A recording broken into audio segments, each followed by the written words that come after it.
Welcome back one more time to our cabinet series. Glad to be here, Jim. Not to wrap it up, we've gone through a lot of things, but there's always those other things that when you've been around this stuff as long as we have, there's just a few other tips, tricks, and some fall into the fair warning classification. So when it comes to painted cabinets, no problem. You just paint it out. It's smooth. It's a continuous finish, durable, no problem. Until the rep stopped by one day and was talking with some of our specialists and just said, hey, in certain scenarios, it's normal to have a little bit of cracking going on over time. Could you touch base on how and why maybe that happens? So paint is got a lot of solids in it. That's how you get the color, and that's how you get the coverage. But because of that, at the joints, like the mortise and tenon joints on the doors or miter joints on the doors, with changes in humidity and temperature, you get just a little bit of movement over there, in there. And over time, you can start to develop hairline cracks. That's not considered a defect. It's just the nature of painted cabinetry and paint in general, where you have seams. You actually get those same hairline cracks if you're using a stained finish.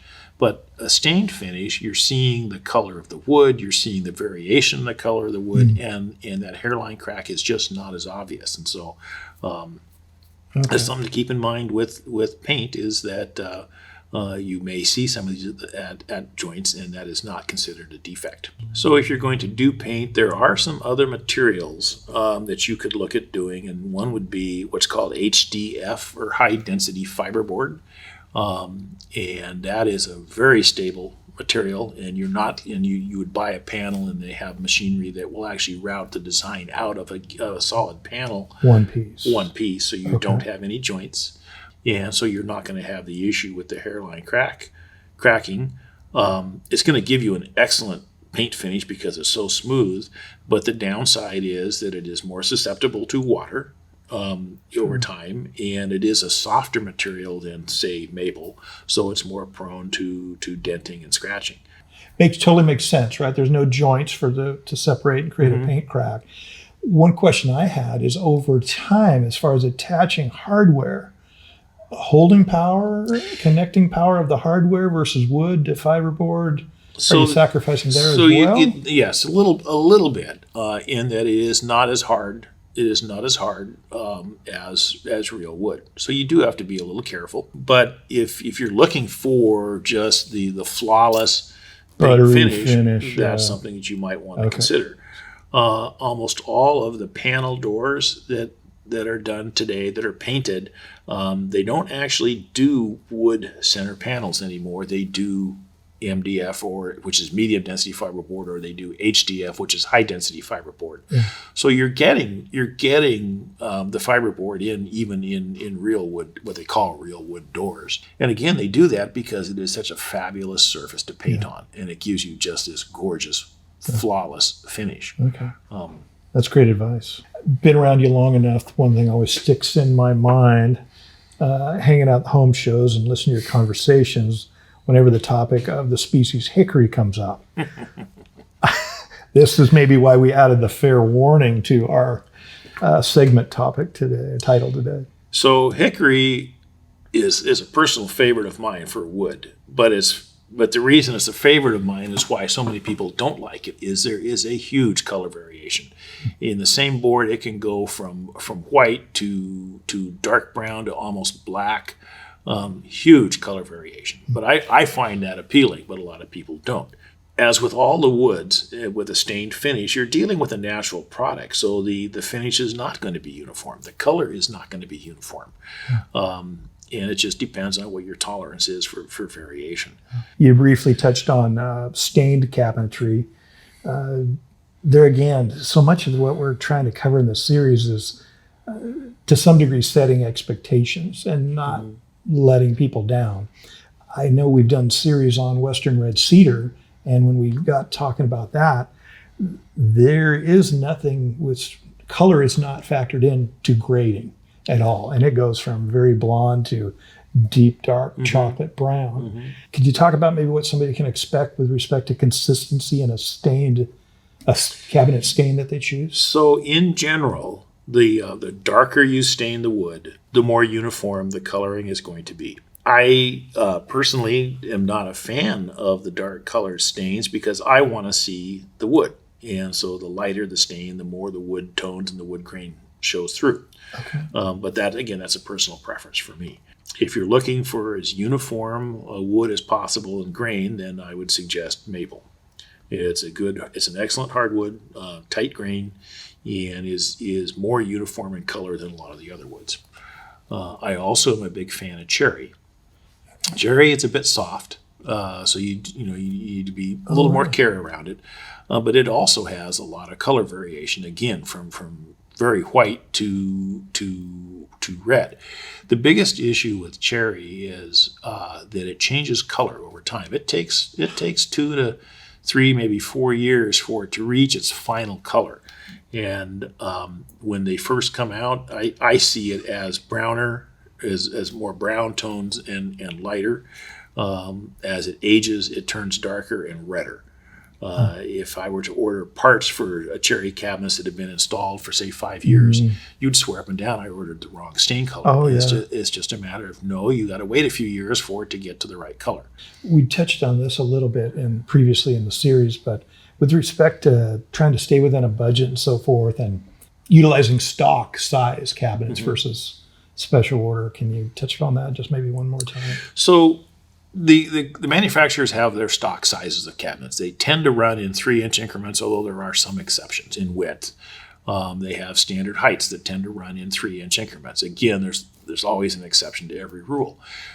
The manufacturers that we deal with will do custom sizes, and we can order that. We can set that up right in the program, the software that we use for doing the design, but there's a fee for that. And so the more custom sizes that you put on your plan, the more it's going to cost. So one of my goals in doing a design is trying to use as many standard size cabinets as possible, because that helps keep the cost down. But there are times when you need a special size, or you need to do a custom width or a custom height, and I'm not afraid to do that either. It's just you need to be aware that there's a little more cost involved. Do you have any recommendation as far as a sort of a wait time? Our client's gone through the whole process with one of our designers. They're ready to come in and pay for it and get it going. From the time they see the final design to the time they process and get it going with no looking back, is there 24 hours, 40 hours, sit on it a week, sleep on it overnight if you're still good in the morning? I do suggest at least waiting a day to make sure and think about it. In fact, I had a customer who, it was a Friday, customer came in and the appointment was set up. They were going to order their cabinets. Okay. We had just gotten some new sample doors in, some new colors, and the customer saw this one of the samples. It was a very different color from what she was originally intending to order and what was on the plan. And she said, I want to change my color. And, she's got her checkbook out. She's ready to write it. So I finally suggested that she take the sample door home with her over the weekend. And I said, you need to take this home and you need to think about this. I really am not crazy about taking your check right now until you are absolutely sure. I said, let's set an appointment for Monday morning, and then you can write the check. And just to make sure that this is the color you want. And between Friday afternoon and Monday morning, there's really no extra delay in getting your cabinets delivered. I just want to make sure you get what you want. Well, she came back Monday morning and she goes, that's the best advice I've had, because I want to stick with the color that I originally intended. And I mean, I would have felt terrible ordering a $20,000 kitchen for this person and for them not to get the color that they really want. So it is important to take some time and just think about it. Yeah, that's great. It's, again, I love hearing that. It just shows that, you care, we care. It's a big process. It is. It's a big project. A lot of times big expense. Usually it's easily $10,000. I know you've had some that push $70,000, $80,000, $100,000 jobs. So it's not an insignificant purchase. We've talked a lot in the series about helping people manage expectations. And we do that all throughout our other parts of Dunn Lumber's business. A lot of times try to chuckle about it, say, well, that's character, if a piece of wood isn't. But we talked about humidity and moisture, and we've done all kinds of different content for a solutions blog that just talk about stuff, Wood moves, wood will change. I guess where I'm driving is just having people setting their expectations so high that they're almost guaranteed to be a little bit disappointed, no matter how well the process goes, how well the factory executes on making them, how well their installer does, and so forth. So, well, and this goes back to the discussion about if you're doing a stained finish, wood is a natural product. There is going to be color variation. I don't care how many samples you take of that wood in that particular color of stain, what you get is going to be slightly different because the wood it's a natural product. If you really want to have absolute uniformity, then you look at something with like a plastic laminate door, or a painted finish, because then it's much more uniform. So sort of like natural wood decking products versus manufactured decking. Correct. If you're going to freak out about the wood checking over time, which it does, or color variation or knot size or whatever, I usually say, you might be a candidate to consider a manufactured decking product. And in the case of cabinetry, if you get a checking in a door or a door front, bring it back. We'll take care of that. Yeah, that's different. Not to be expected. Yeah. But unless it's Hickory. Unless it's Hickory.